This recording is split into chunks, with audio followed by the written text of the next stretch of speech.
ఉపాధి హామీ పథకం పేరు మార్పుపై వరంగల్ ఖమ్మం హైవే దిగ్బంధం చేశారు కాంగ్రెస్ కార్యకర్తలు. ఈ కార్యక్రమంలో వర్ధన్నపేట ఎమ్మెల్యే నాగరాజు పాల్గొన్నారు. ఈ పథకం పేరు మార్పు వెనుక కుట్ర కోణం దాగి ఉందని ఆరోపించారు ఎమ్మెల్యే నాగరాజు. ఈ కార్యక్రమంలో పెద్ద సంఖ్యలో కార్యకర్తలు, ఉపాధి హామీ కూలీలు పాల్గొనడం వల్ల కిలోమీటర్ మేర వాహనాలు నిలిచిపోయాయి.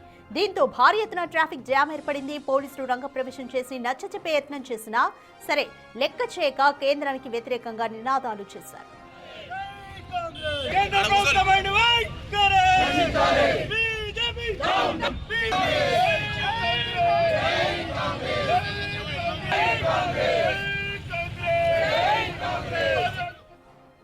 పేదల కోసం ఒక్క పథకం తీసుకురాలేని బీజేపీ జాతీయ ఉపాధి హామీ పథకంలో గాంధీ పేరును తొలగించడం దుర్మార్గమన్నారు వరంగల్ పశ్చిమ ఎమ్మెల్యే నాయని రాజేందర్ రెడ్డి. సెంటిమెంట్ల పేరుతో రాజకీయ పాపం గడుపుకోవడం బీఆర్ఎస్ బీజేపీలకు అలవాటైపోయిందని మండిపడ్డారు. గాంధీ కుటుంబ త్యాగాలే ఈ రోజు దేశాన్ని నిలబెట్టాయంటున్నారు ఎమ్మెల్యే నాయని. మోర్ డీటెయిల్స్ మా ప్రతినిధి వేణు అందిస్తారు. మహాత్మా గాంధీ జాతీయ ఉపాధి పథకం పేరులో గాంధీ పేరును తొలగిస్తూ కేంద్ర ప్రభుత్వం తీసుకున్న నిర్ణయాన్ని నిరసిస్తూ తెలంగాణ వ్యాప్తంగా కాంగ్రెస్ శ్రేణులు నిరసనలు దిగారు. ప్రస్తుతం హన్మకొండలోని పబ్లిక్ గార్డెన్ వద్ద గాంధీ స్టాచ్యూ వద్ద స్థానిక ఎమ్మెల్యే నాయని రాజేందర్ రెడ్డి అధ్యక్షతన నిరసన పర్వం అయితే కొనసాగుతోంది. నల్ల బ్యాడ్జీలతో నిరసన తెలుపుతున్నారు. ఎమ్మెల్యే గారు ఏం చెప్పదలుచుకున్నారు? గాంధీ పేరు తొలగింపు మీద ప్రజలకు ఏం చెప్పదలుచుకున్నారు? పని ఆహార పథకం అనేది దేశంలో పెట్టిన పథకాలలో ఒక మంచి పథకం అది, అందులో అదొకటి. అలాంటి దాంట్లలో గాంధీ ఫోటోలు తొలగించడం, దాంట్లో మార్పులు చేర్పులు చేయటం అనటం, ఇవన్నీ చూస్తుంటే ఇది ఒక దుర్మార్గమైన చర్య. గాంధీ కాంగ్రెస్ పార్టీకి గాంధీ కుటుంబం అంటే ఒక ఎసెట్.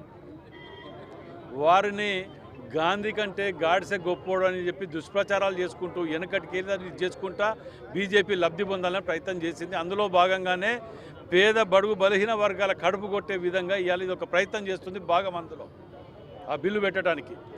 ఇవాళ పని ఆహార పథకం అంటే గ్రామ స్థాయిలలో వెళ్ళినప్పుడు వారికి ఉపాధి హామీ పథకం దానికి ఎంత ఇదంటే దానికి తోటి మహిళలు కానీ వీళ్ళు కానీ కూలికి పోయినప్పుడు వాళ్ళ సొంత కాళ్ళ మీద నిలబడటానికి 4 రూపాయలు దొరుకుతాయి.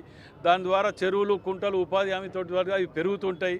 దాంతో గ్రామాలు అనేది డెవలప్ అవుతుండే పథకానికి ఒక్క గాంధీ కుటుంబం మీద కోపం పెట్టుకొని దాన్ని తొలగించాలన్న ఆలోచన దుర్మార్గంతో ఇంతమంది నోర్లు కొట్టే ప్రయత్నాలు అంటే ఈ బీజేపీ బీఆర్ఎస్ ఎంతసేపు ప్రజలని సెంటిమెంట్ల ద్వారా రెచ్చగొట్టి చేయాలన్న ఆలోచనలు దుర్మార్గపు ఆలోచనలు తప్ప వీళ్ళకు మేము ఈ పథకం చేసినామని ధైర్యంగా గుండె మీద చేసుకొని చెప్పమనండి ఒక్కటి ఉండదు.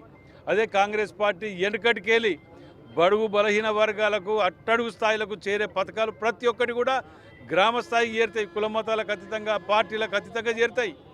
వీళ్ళ ముఖాలకు ఏముండదు. 4 రోజులు దళిత బంధువు అని పెడితే బామ్మతి కొట్టి బావ కొట్టిస్తారు, 4 ఇచ్చి క్లోజ్ చేస్తారు, దుకాణం బంద్ అంటారు. మేము అధికార యంత్రాంగంతో ఎంక్వైరీ చేయించి అర్హులైన వారికి ఇచ్చే పథకాలు మాయి. వాటి మీద కన్నుబడి చేస్తే పాపం దాక్తుంది. ఇవాళ హనుమకొండ జిల్లా ప్రజలకు విజ్ఞప్తి చేస్తున్నా, వీళ్ళు గాంధీ గారి మీద కానీ గాంధీ కుటుంబం మీద కానీ చేసే దుర్మార్గమైన ప్రయత్నాలని ప్రజలు గమనించాలి. ఎందుకంటే దేశ భవిష్యత్తు ఇవాళ ఇక్కడ దాకా రాగలిగినామంటే అది గాంధీ కుటుంబం ద్వారా అనేది మర్చిపోయి ఈ దొంగలు ఆదాని అంబానీ లాంటి వాళ్ళకి పెంచి పోషించుకుంటూ వచ్చినటువంటి వీళ్ళని ఏమనాలనేది ప్రజలు మీరు ఏ విధంగా శిక్ష ఇస్తారో ఈ బీజేపీ బీఆర్ఎస్కు ప్రజలు మీరు గమనించాలని చెప్పి విజ్ఞప్తి చేస్తుంది. జై శ్రీరామ నినాదంతో బీజేపీ ఎన్నికలకు పోతుంది. ఈసారి జీ రామ్జీ అనే పేరు పెట్టింది. అంటే కాంగ్రెస్కు వచ్చే రోజు లోపల ప్రజల నుంచి దూరం చేసే ప్రయత్నం అనుకోవాలా ఈ ఉపాధి హామీలో పేరు తీసేయడం? ఇప్పుడు రామ్జీని ఎవరైనా కాదన్నారా? ఎవరైనా వ్యతిరేకించిండ్రా? ఏం పనులు చేసినా దేశ ప్రజలకు చెప్పురా అంటే గడుకో పేరు చెప్పొస్తాడే అన్నాడు. మేము అడిగేది ఏంటిది? మేము సంక్షేమ పథకం ఇవాళ ఈ పథకాలు పెట్టినాం, నువ్వేం పథకం పెట్టినావురా అంటే రామ్జీ అని చెప్తాడే. రామ్జీ మాకు నా మెడల్ ఉన్నాడయా? మాకు మెడలలో ఉన్నాడు. నేను అడిగిన దానికి జవాబు చెప్పు. ఆర్థికంగా ప్రజలకు దేశానికి కానీ ప్రజలకు కానీ ఏమి చేసినావో సంక్షేమ పథకాలు చెప్పు. అవి చెప్పరు అవి. అందుకే సెంటిమెంట్ని కొట్టుకుంటూ బతకాలని దుర్మార్గమైన ఆలోచనతోటి గాంధీ గారి కుటుంబాన్ని ఇది చేస్తున్నారు. వారి కుటుంబానికి ఈ కాలిగొట్టికి సరిపోదు వాళ్ళ బతుకులు. ఇది మొత్తానికి హన్మకొండ పబ్లిక్ గార్డెన్ వద్ద ఎమ్మెల్యే నాయని ఆధ్వర్యంలో జరుగుతున్న నిరసనలో గాంధీ పేరును తీసేయడము సెంటిమెంట్ రగల్చే ప్రయత్నమే బీజేపీ కేంద్రంలో ఉండి ప్రజల కోసం చేసినటువంటి సంఖ్య పథకాలు లేవు. ఉన్న పథకాల పేర్లు మార్చి సెంటిమెంట్ రగిల్చే ప్రయత్నం అయితే చేస్తున్నట్టు కూడా నాయని మండిపడుతున్న పరిస్థితి. వీడియో జర్నలిస్ట్ సంతోష్తో వేణు బిగ్ టీవీ హన్మకొండ.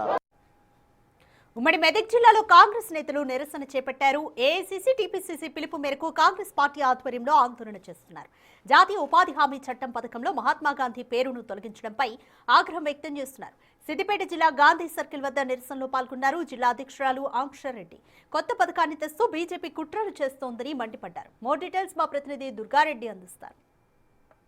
దేశవ్యాప్తంగా కాంగ్రెస్ పార్టీ నిరసన కార్యక్రమాలు చేపట్టింది. జాతీయ ఉపాధి హామీ పథకంలో మహాత్మా గాంధీ పేరు తొలగిస్తూ బీజేపీ కుట్రలు చేస్తుందని చెప్పి ఉమ్మడి మెదక్ జిల్లాలో కూడా నిరసన కార్యక్రమాలు చేపట్టారు. సిద్దిపేట జిల్లాకు సంబంధించింది మనం సిద్దిపేట సర్కిల్ గాంధీ సర్కిల్ వద్ద ఉన్నాము. సిద్దిపేట జిల్లా అధ్యక్షురాలు ఆంక్షారెడ్డితో పాటు కాంగ్రెస్ శ్రేణులు ఉన్నారు. వాళ్ళని అసలు నిరసన కార్యక్రమంతో పాటు ఏ విధంగా ముందుకెళ్తారో తెలుసుకునే ప్రయత్నం చేద్దాము. అసలు నిజంగా మహాత్మా గాంధీ పేరు ఉపాధి హామీ పథకం తొలగించారని చెప్పి మీరు నిరసన కార్యక్రమం చేపట్టారు. అసలు ఏ విధంగా ముందుకెళ్తారో, నిజంగా బీజేపీ ఎందుకు చేస్తుంది అనుకుంటున్నారు ఇట్లా?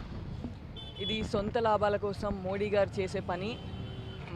మహాత్మా గాంధీ గారి పేరు తీసివేయడం ఎలా అయితే అసలు కరెక్ట్ కాదో, మోడీ గారి గురించి మీకు తెలిసిందే. గాంధీ పేరు ఎక్కడ వినిపిస్తుందో ఆయనకి వణుకు పుడుతుంది. ఆ గాంధీ గారి పేరు తీసేయాలి, ఆయన పేరు ఎక్కడ వినిపించొద్దు, మన దేశంలోనే కానీ ఎక్కడ వినిపించొద్దు అనే విధంగా ఆయన మహాత్మా గాంధీ గారి పేరు తీసేశారు ఈరోజు. అంటే వాస్తవానికి ఒకవేళ వాళ్ళు బీజేపీ కేంద్ర ప్రభుత్వం ఉంది, ఒక మహాత్మా గాంధీ చట్టం నుంచి తీసేయలేకపోతే మీ కార్యక్రమం, నిరసన కార్యక్రమం ఏ విధంగా ముందుకెళ్తారు? మేము ఇప్పుడు జస్ట్ స్టార్ట్ చేసినామన్నా. ఇదే విధంగా ఈయన ఇప్పుడు మా మాట వినకపోతే, మహాత్మా గాంధీ గారి పేరు తీసేస్తే మాత్రం మేము ఖచ్చితంగా ఇంకా పోరాడుతూనే ఉంటాం. బీజేపీ ముట్టడి కానీ, బీజేపీ వాళ్ళ మీదకే కానీ, మోడీ గారికే కానీ మేము ఖచ్చితంగా ఇంకా కొనసాగుతూనే ఉంటుంది మా పోరాటాలు. ఖచ్చితంగా ఏదైతే Mahatma Gandhi national rural employment guarantee act అనే పేరు ఎట్లయితే నడిచిందో 20 ఏళ్ళ నుంచి, అదే విధంగా నడవాలి అని మా ప్రొటెస్ట్ కొనసాగుతూనే ఉంటుంది. ఇవాళ మహాత్మా గాంధీ గ్రామీణ ఉపాధి పథకంలో మహాత్మా గాంధీ గారు పేరు తీసేయడము బీజేపీ నిరంకుశ పాలనకు నిదర్శనము. ఇవాళ గత 20 ఏళ్ల కింద కాంగ్రెస్ పార్టీ మహాత్మా గాంధీ గారి పేరు పెట్టి ఇవాళ కరోనా టైంలో కానీ ఏ టైంలో కానీ చూస్తుంటే మన ఉపాధి హామీ పని చేసుకునే వాళ్ళకి ఇది ఒక గొప్ప, వాళ్ళకి రోజు తిండి పెట్టే కార్యక్రమం లాంటిది. అట్లాంటి కార్యక్రమాన్ని నీరుగార్చే విధంగా వాళ్ళ బిల్ పాస్ చేసిండ్రు. అది కూడా ప్రతిపక్షాలని అడగకుండా, వాళ్ళ డెసిషన్ ఏం తీసుకోకుండా, వాళ్ళని సంప్రదించకుండా బిల్ పాస్ చేయడం జరిగింది. కాబట్టి ఈ బిల్లు అనేది ఒక సామాన్య ప్రజానికి ఉపాధి హామీ చేసుకునే వాళ్ళకి చాలా ఇబ్బందికరంగా ఉంటుంది. కాబట్టి అది వెంటనే వాళ్ళు వెనక్కి తీసుకొని మహాత్మా గాంధీ పేరు తప్పకుండా దానిలో ఉండాలని చెప్పి జిల్లా కాంగ్రెస్ పార్టీ పక్షాన మేము డిమాండ్ చేస్తున్నాం. చూడొచ్చు, నిజంగానే మొత్తం ఉమ్మడి మెదక్ జిల్లాతో పాటు మిగతా అన్ని చోట్ల కూడా నిరసన కార్యక్రమం చేపడతాం. ఆ తర్వాత కూడా మిగతా కేంద్ర ప్రభుత్వం తీసుకుని ఏదైతే బీజేపీ తీసుకుందో నిరసన కార్యక్రమం వెనక్కి తీసుకోవాలి, లేకుంటే ప్రతిపక్షాలను ప్రశ్నించకుండా వాళ్ళు నిరసన క్రోషంగా తీసుకోవాలని చెప్పి వాళ్ళు డిమాండ్ చేసిన పరిస్థితి కనిపిస్తుంది. కెమెరా కృష్ణతో దుర్గాడి, బిగ్ టీవీ, సిద్దిపేట.